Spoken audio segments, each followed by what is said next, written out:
Hello and welcome back to our channel. So today in this video, we are going to discuss about how to delete your Revolut transfer history. So without wasting much of our time, let's get straight into the video. So to do this, all you gotta do is simply tap open your Revolut account. So once you open your app, you will end up in your Revolut account. So there you can find your transactions right under the transaction section.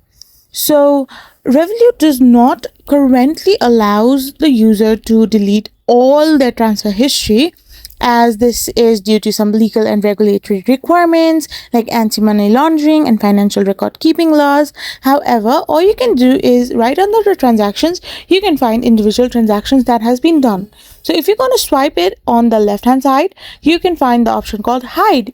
If you tap on hide, you will be certainly able to hide that transaction, which is like deleting it for a certain while or keeping it hidden. So this is how you can delete your Revolut transfer history by simply hiding it.